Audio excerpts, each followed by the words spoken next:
Good morning. So it is Wednesday, April 8th, and we have some weird things that are happening in the graph and that we want to talk about because things actually look better than projected. We've had a bit of a downshift in total numbers, and so that's great.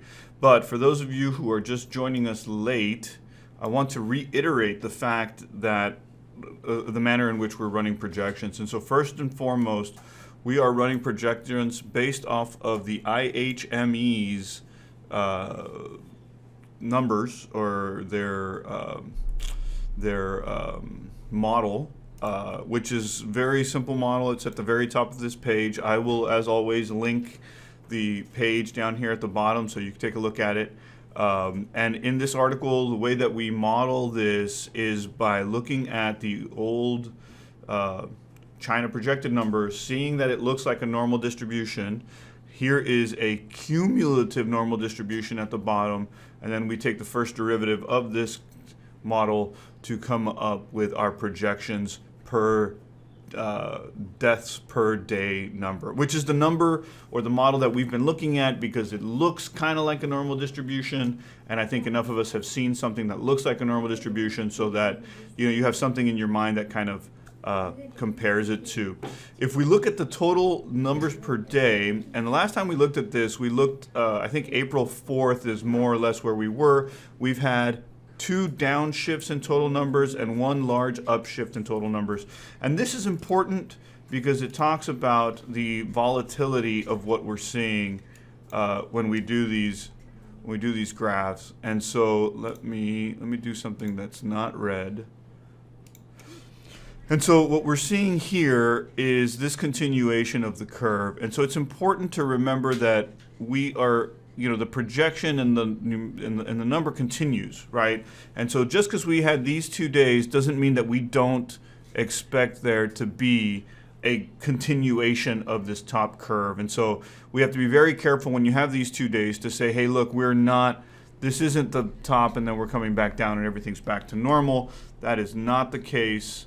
That is not the case. We are expecting that this continues out and that it peaks somewhere near April, I don't know what day is today, 8th, probably about April 12th or 13th or something, and then we look at this top bar number and hope that it continues to follow. That's kind of why it's so important to look at this on a day-by-day basis, because as soon as we get that turn, then we get that turn. This does, however, shatter the idea that there is this tangent line on the outside, the first derivative, that says we've kind of shifted from the bottom upslope of the curve to the top upslope of the curve, because frankly there's just not enough observations, there's not enough day-to-day observations. Again, this is not a normal curve, this is a time series description, and it's just very, very difficult to stand up here and give real predictions. It's just not the case. However, if you've watched our previous videos,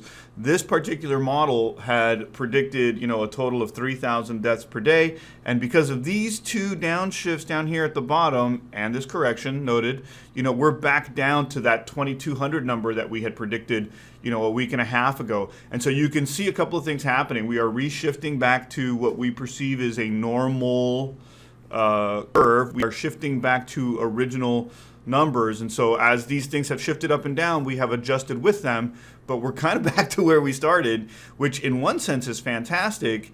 You can still see a greater flattening at the top. It's kind of longer, that we're going to be in this peak, which means we don't peak and then come back down. That's good. It means that there's a stretch in the observation data, and that's fantastic. You can also see that this range explodes high and bottom because we're in the higher numbers now, and hopefully this only lasts 1, 2, 3, 4, 5, 6 more days, 1 more week before we hit the peak. So hopefully next Wednesday, if we do one of these, we'll say, hey, look, hopefully it won't get any worse than it is now.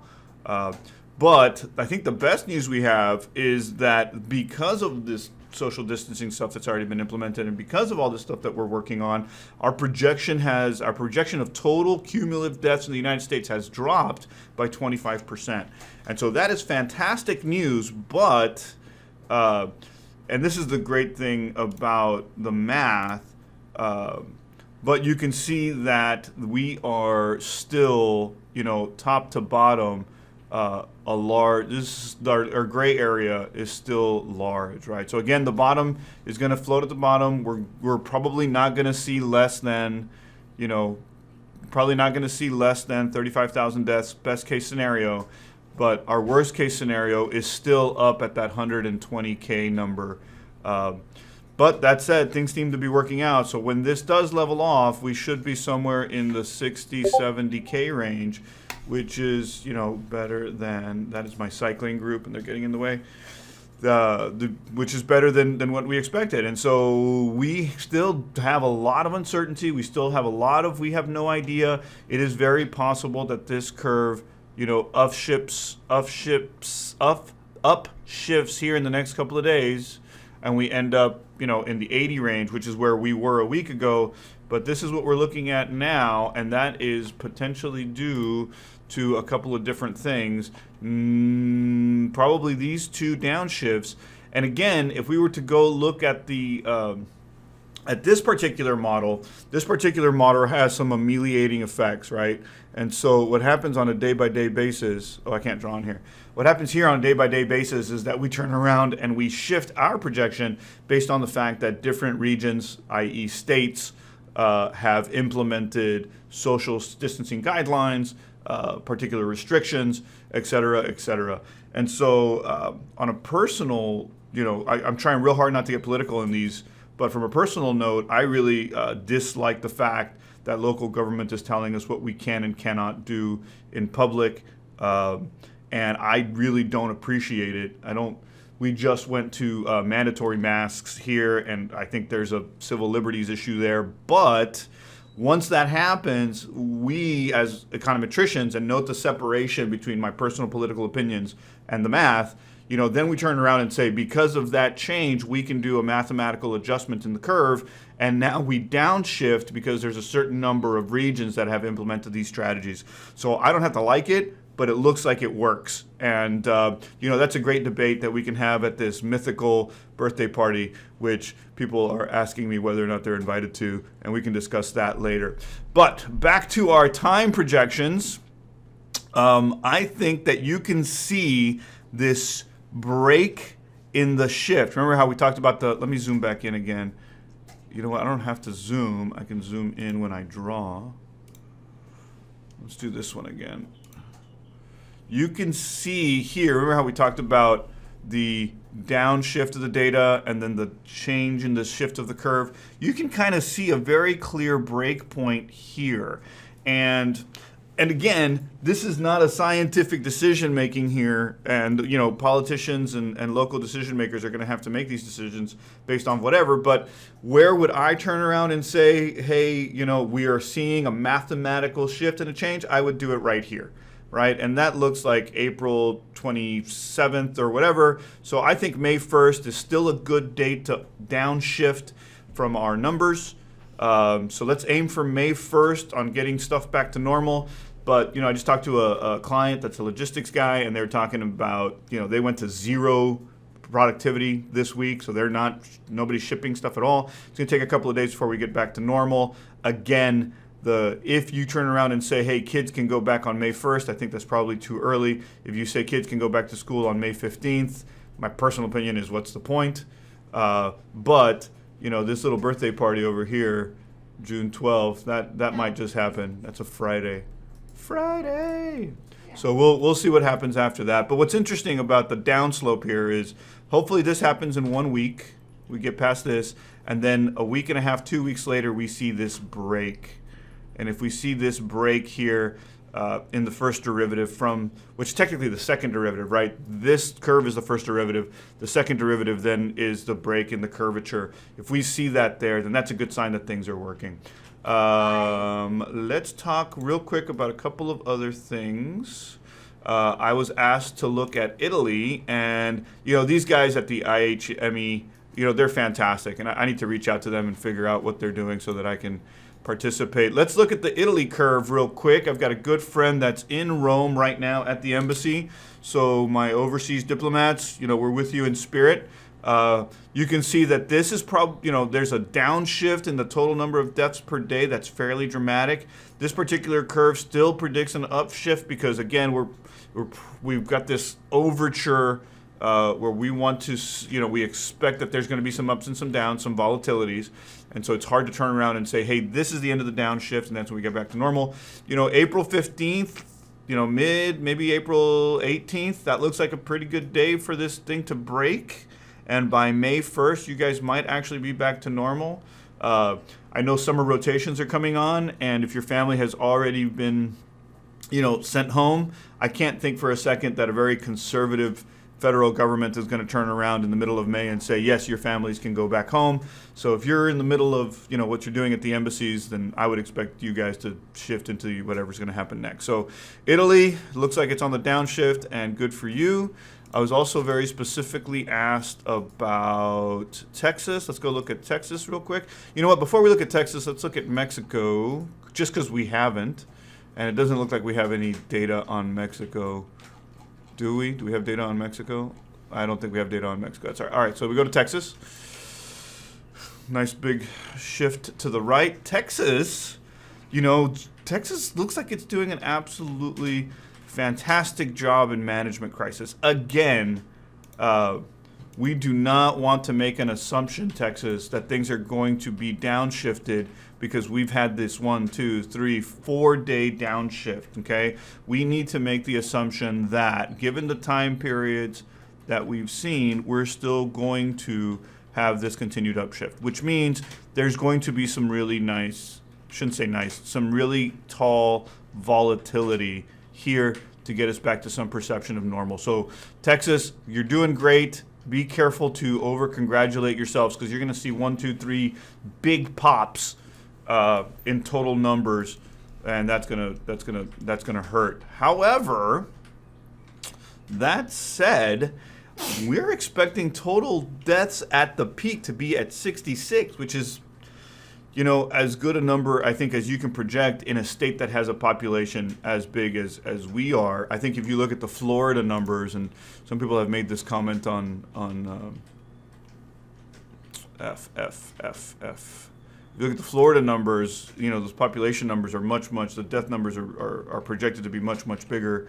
And so it's important to look at how states are managing these things in terms of population and rural versus urban or suburban or whatever. Texas is very much a rural/suburban state, which is why New York is having a lot of trouble, I think, because you're in a true urban environment, and that's difficult. The other thing that we're projecting here is this blue and green line about total number of ICU beds and ICU beds needed and total number of ventilators needed.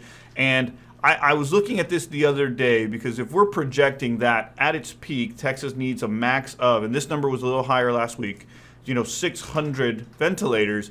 And Greg Abbott turns around and says Texas has 8,700 ventilators. Then Texas is much higher prepared than the ventilator projection numbers, and so I think that's as you're as prepared as you can to be able to adjust to this. You saw California just give back a bunch of ventilators the other day, and so that's good. Did I close it? No, there it is. And so that I think we're as prepared as we possibly can be. I think hopefully Texas is doing as good a job as we expect it to do. If you're still in Texas, you still have to note that the peak of our curve is not April 13th or 14th. Our peak of our curve is still going to be closer to the end of the month. And so again, if you're a parent looking at your kids and whether or not they're going to go back to school, note that the break in our second derivative here doesn't happen until May 10th. And even then, we're probably not going to be comfortable with our kids circulating in schools at May 20th. I don't see the kids going back to school. But same thing again. And so I think that's the biggest thing for parents is to make those decisions on when to get back to normal. And that's when we're going to get back to normal. Remember, Texas, we're shifted an additional week out, so that's not going to happen. May 1st is where some of our guidelines are shifting back to normal in terms of mask use and circulations and curfews and that kind of thing. And that might be appropriate because compared to other states, our total numbers are much, much lower. So again, Texas, I think we're doing as good a job as you possibly can, given the circumstances. So maybe May 1st is a little early in terms of this graph, but given the fact that the numbers are low, then that's, manageable. No sense in the kids going back to school. And again, this number is lower than we saw before, and I want to reiterate that. I want to reiterate that fact. Let's go back to the United States as a whole. I want to reiterate the fact that this number in our previous projections was as high as 94,000, and now shifted back to 82, and now we're shifting back down to 60. So, and our projections appear to be, better than we thought they were a couple of days ago. So even if you see this dramatic pump here, it's not as large, even though there's an additional 800 people who died in the United States compared to the day before. It's not as big as we thought it was going to be, and that's why our total numbers are coming back down. And so I think that as a society, we're handling this as best as we can. I think we've got to be real careful not to beat each other up on social media and just keep going. So, yeah. All right. Good luck. We'll see you guys around. Or in June. We'll see you in June.